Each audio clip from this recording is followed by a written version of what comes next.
Hello, everyone, and welcome to the show. From Peterson's, I'm your host, Taylor Sienkiewicz, and you're listening to You Have a Cool Job, a podcast highlighting those who took their profession in a unique direction and what they did to get there.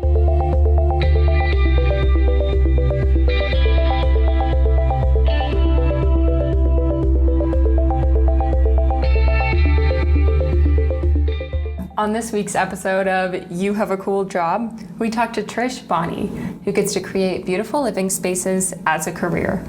Trish is an interior designer who has a day job as a designer at Kieding, a commercial building interior design company, and a side hustle as the founder of Tab Interior Designs.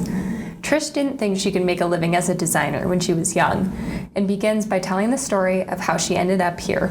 I've always loved architecture and just home design in general. And I've just always had a love for the textures and the feels of all the fabrics and just how everything would come together. And oddly enough, I would come home to my mom and tell her, how they had too many chairs in this one corner, or if they moved things around a little bit or added something, that it would make it look a little bit better. But it's just something that I always loved. And just anything artistic in general, I've always been inspired by. That's just, it's been around my entire life for me. Mm-hmm. Okay, so did you always know you wanted to be an interior designer, and did you start your career this way? I didn't know interior design was a thing when I was little. I grew up in a very, very small town, not a wealthy family or anything like that, so I didn't even know that was a position that I could hold in life. I knew when people would ask me what I wanted to be when I grew up, I would always say an artist. They would say, "Oh, do you want to be a painter?" No, I just want to be something artistic, So I wasn't sure what I wanted to do. When I was in high school, though, I heard often from many people, including my own art teacher, they call artists starving artists for a reason, or you're not going to get anywhere going to school for artwork or anything like that. So I kind of lost sight of my dream, and because school wasn't really something I could do anyway, because again, I wasn't born into a wealthy family.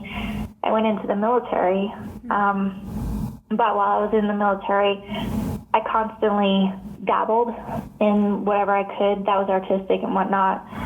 And then I was babysitting for officers' wives a lot, and while they'd be out, I was moving around their furniture, and they'd come home and love it. I even got to go on some shopping trips with some of the officers' wives to help them pick out their furniture and stuff like that. So, again, I didn't realize it was a position in life for anybody else than wealthy individuals. But as I got much older,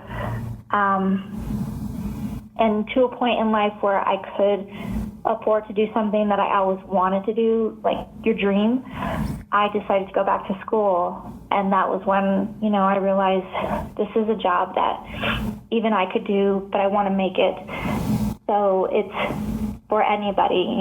Everybody should be able to afford an interior designer. So that was my main goal when I did finally get to go to school for it. We'll get back to Trish's story right after this.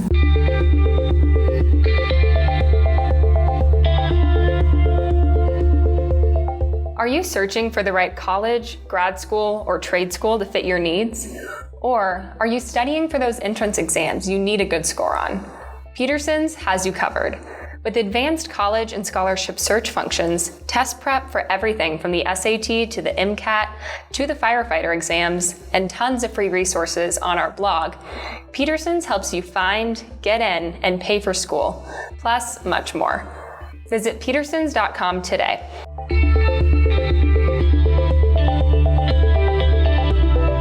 And now, back to the show. After teaching for a year and realizing education wasn't her thing, Trish went back to school to earn her bachelor's degree in interior design. Then she started her career well before Tab was born. Well, I interned first for an architecture firm, and then they hired me full time. But it was for commercial design and tenant improvement. And I've always loved residential design. To me, it's extremely different. There's a lot more psychology into it. You really get to know a person, and you're creating something very, very personal. So I decided, even while I was working full-time there, to do my own little side gigs, basically. And it started really fast. I built up pretty quickly, and I knew if I was going to continue, I needed to have some help. I also wanted to make sure that I built up my company enough. I didn't want to quit my day job. I wanted to make sure I built up Tab where I could sustain it. I didn't want to be the designer that jumps out of school, starts something up, and you can't go any further than maybe 6 months or so. So I did hire Brianna. She's my assistant designer and project manager back in 2017. And I definitely wouldn't be able to be where I'm at today without her.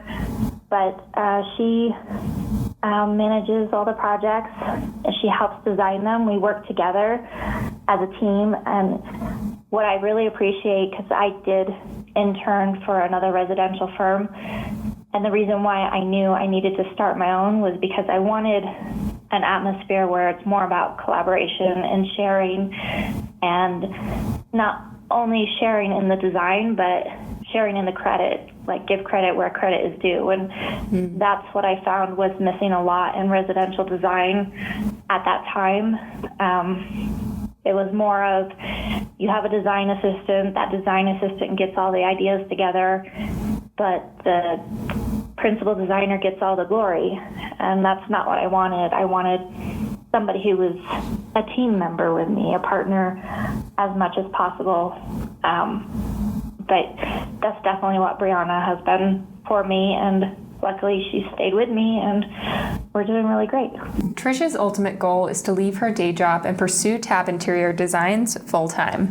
However, she wants to make sure the business is completely sustainable before she fully jumps in. It's hard because there is a lot of people, especially right out of school, don't understand all the aspects that go into starting your own business. To do it right, you need to be insured.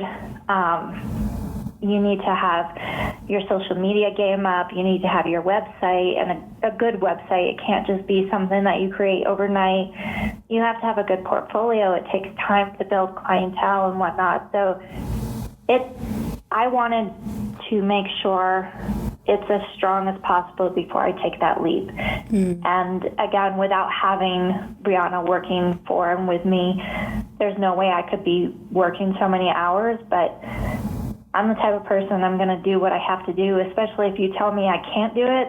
That's going to be my extreme driving force to make sure I don't fail. And again, that's something I don't want to do. I want to make sure Tab is really good to go. But it was really tough at first, especially when I was on my own working the 2 jobs. I could only do one little job at a time, and the only time that I had to focus on it was on my weekends or something like that, or late at night. So now it's more where anything that Brianna can do during the day, she tackles that, and I work overnights and weekends on the projects as I can. But it's really actually worked really well for us, and thankfully I have a job that I work during the day that is understanding, because it's an interior design, but I'm not crossing the realm because it is 2 totally different focuses. My day job is commercial, and then my night and weekend job is residential. So it's worked out really well. Great. Yeah, and I mean, we all love to have a great work-life balance, but it's really hard when you're working 2 jobs, which I totally understand. Yeah. So how do you balance those 2 and also make time for yourself? I don't have a ton of time for myself, but we don't take on more than we can chew either. I think that's one thing that I had to learn real quick and fast. last summer we did get really, really busy, and it got really, really hard where I realized we couldn't take too much on because I wasn't able to do it. So we had to scale back a little bit. So we've learned, every new job and whatnot in life, you learn over time through your mistakes. And I know what we can and can't handle now. So we make sure that we don't take on more than we can chew. And then hopefully once we get to a point where I can make this, 100% my employment, then, we'll build it up from there. But for now, we've got things going right, and really nailing down all the procedures and everything that go along with having your own business is key to make it as successful as possible. Yeah. So I want to dial back a little bit. How did you find Brianna and know that she would work as your partner? I found her on Indeed. Okay. I met with her at a coffee shop, and I think we spoke for a couple of hours together, and I appreciated the fact that she also had her degree in interior design, and she's an extreme go-getter like I am. She is working multiple jobs at the moment as well. So it's both a very important passion and determination that we have to be able to do solely what we want to do. I mean, we live in Colorado where right now the economy it's hard to live here. It's really tough. So a lot of people here, unfortunately, are working multiple jobs. It is our goal to make this our one and only. And like I said, it's just the biggest thing is, getting to the point where we can do that and do it properly. So how have you grown since you started TAB, and how has this gone in the direction where you know that someday you are going to be able to pursue it full time? Well, I think the biggest thing is, like I said, we've grown through mistakes. When you go through school for interior design, they don't teach you any aspect of business, none whatsoever. And so it took me a while to figure out, how to find a program that works for me for like the accounting portions of it and whatnot. One thing that I was able to learn through was one of the internships. So the internship that I did for a residential firm, they hired me initially as the intern. I only did that for about 2 months, and then they hired me for like doing 20 to 30 hours a week as their project manager. So while I was doing that, I got to learn a system that they used. And then on my own, I researched other programs that were supposed to be specifically for interior designers. And that's a huge aspect too, because like I said, we don't learn any business. So I had to learn quick how to do accounting and, bill pay and whatnot, which are all things I don't like to do at all. And I realized by doing all that, there was a lot more time that I had to give to the business side of it and take away from the design side of it.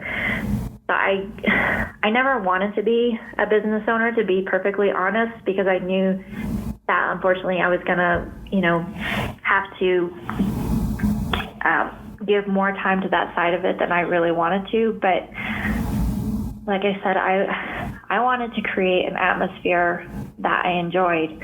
I'm in a point in life where I don't feel like you should be in a workspace where you're being screamed at. You're not given credit where you should be, and you're not appreciated like you should be. And,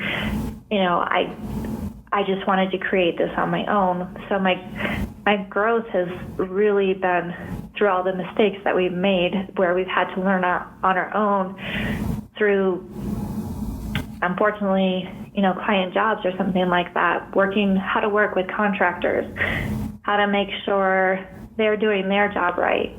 By me working at an architecture firm, I'm learning more about actual construction on that side of it, whereas I didn't learn any of that working for that residential firm, because they weren't the type of designers that would go on site. They would do the design and just pass it on to the contractors, where I want to be a little more hands-on and make sure that my contractors are doing what they're supposed to be doing. So, it's been hard. Financially, you make a lot of mistakes. We had one of my first bathroom remodels. The contractor ran off in the middle of the model, and I had to finish that job because they had taken off with a large portion of the payment to finish the job. So as a company owner, it was my responsibility. I had to take ownership of that. So that was a huge mistake, but it's a lesson 100% learned, and it will never happen again. But that's another thing. A lot of designers, again, out of school, you don't realize that these types of things happen quite often, unfortunately. And financially, you have to be prepared to take care of that, because once you take ownership of that project, it's yours. And if you want to keep your good name, you have to make sure the job gets done and it gets done right. Another thing that's really helped us a lot is with social media.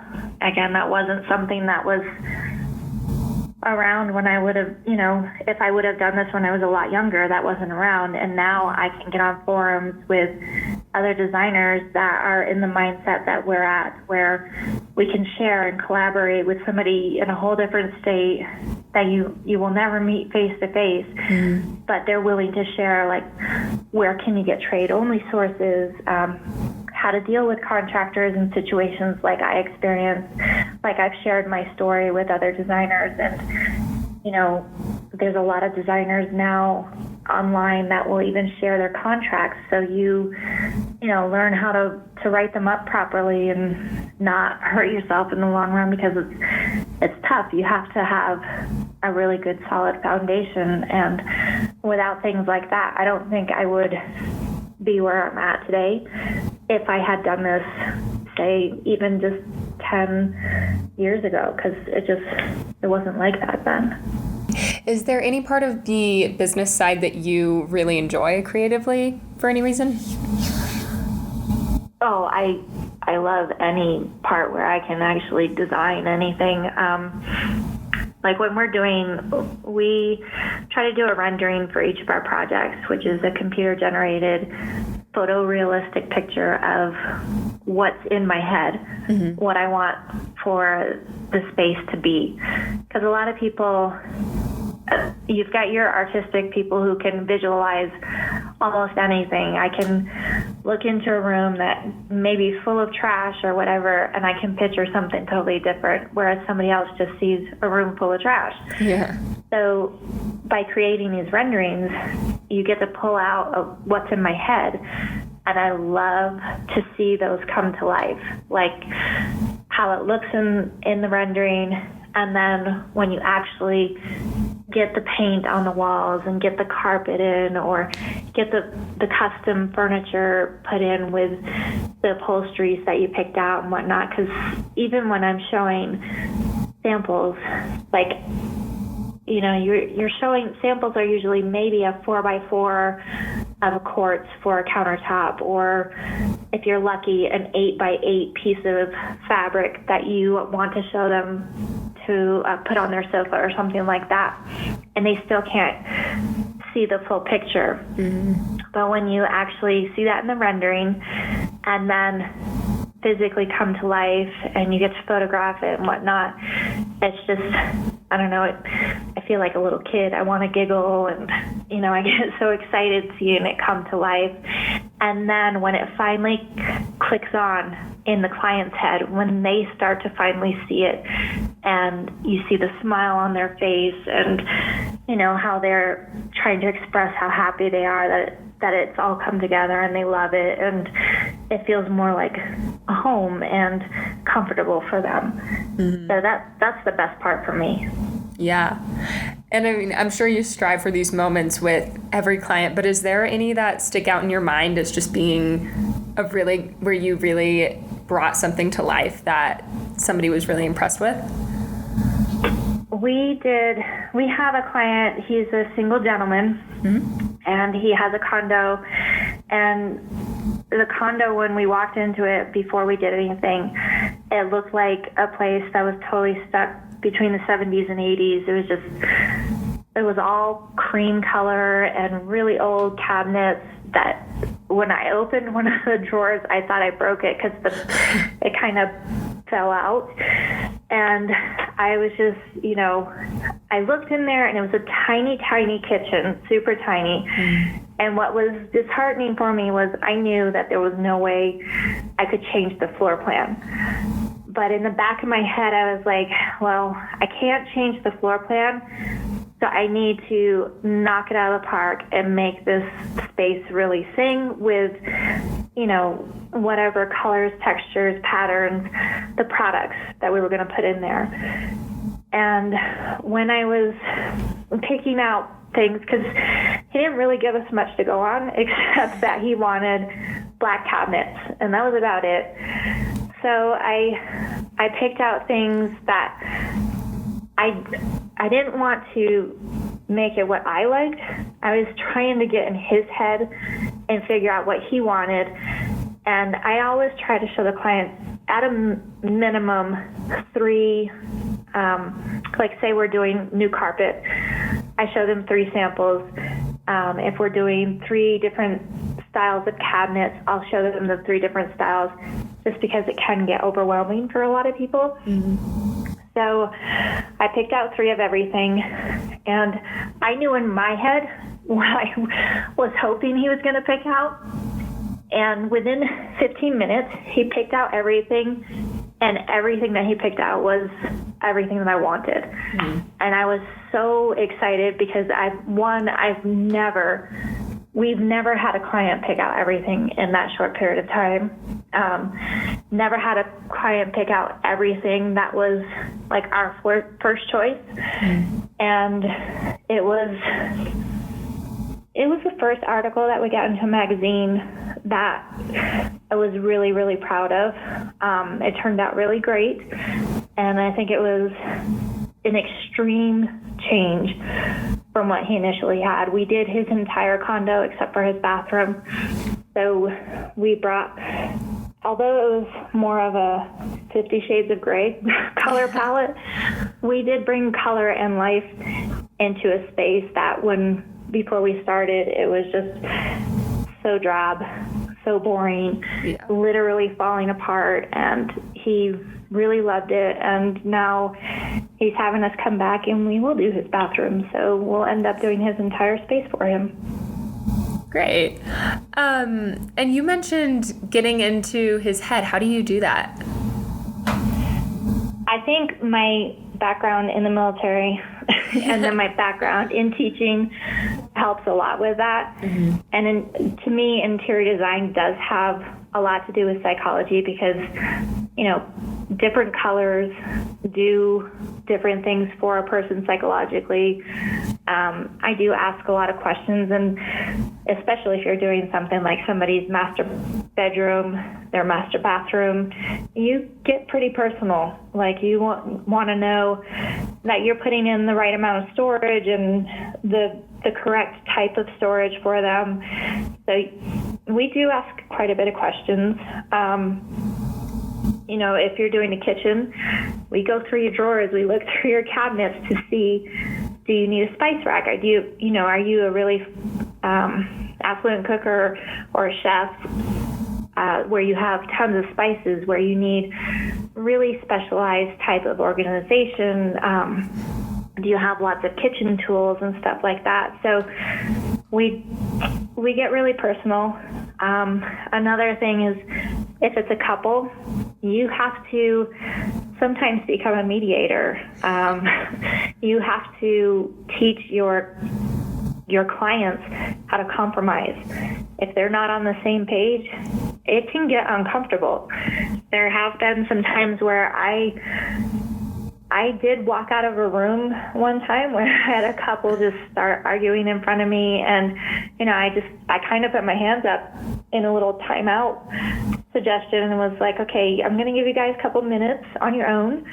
When I come back, we're going to have to figure out where we can compromise, where we can come together, because the space is for both of you. So, there is a lot of psychology involved. Trish was able to return to her childhood dream and is now able to see the reality of this dream as it comes into fruition. We hope you're inspired by Trish's story to never give up on your dreams either. Thanks for tuning in. We'll see you next week.